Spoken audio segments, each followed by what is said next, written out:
शासकीय कर्मचाऱ्यांचा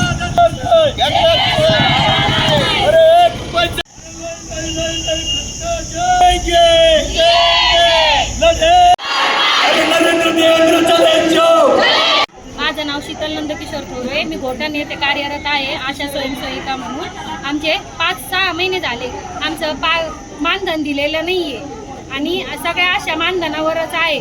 आम्हाला मानधन नको, वेतन हवंय आणि इलेक्शनचे पैसे सर्वांचेही पेमेंट जमा, सर्वांनाही पैसे मिळाले पण आशांना एकही रुपया मिळालेला नाही आहे आत्तापर्यंत।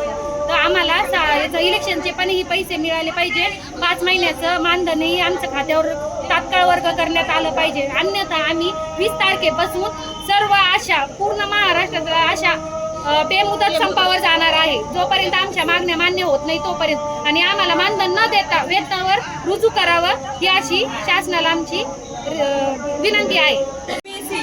आणि राहणार शहर टाकडी।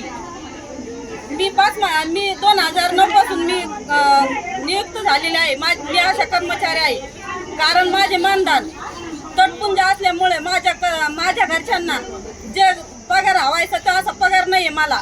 तरी सुद्धा हे सरकार माझं म्हणजे 5 ते 6 महिने कमीत कमी हे सरकार पगार करीत नाहीये। या सरकारचं करायचं काय? खाली डोकं वर पाय।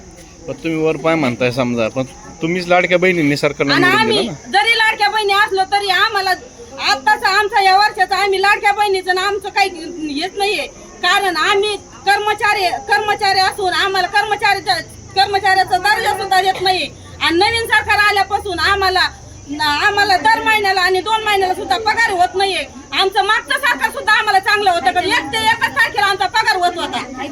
राज्याचे पैसे आम्हाला येत नाहीयेत आणि हैत्या मानधनात सुद्धा आम्हाला कोणतीच वाढ झालेली नाहीये आणि कोणतेच पैसे आम्हाला खात्यावर जमा होत नाही। आम्हाला फक्त 2 ते 3 हजार रुपये महिना पडतो। आम्ही शिक्षण करायचं का, आम्ही पोट भरायचं का, आम्ही कपडे घ्यायचे का, आम्ही साबण घ्यायची का, आम्ही निरमा घ्यायचा का, तेलाचे भाव एवढे वाढलेत का या सरकारने आम्हाला फक्त म्हणजे घासू मारायचं केलेलं आहे। कारण या सरकारला आम्ही सोडणार नाही। आम्ही पुढच्या वर्षी आणि 5 वर्षाला आम्ही कधी त्या सरकारला निवडून देणार नाही।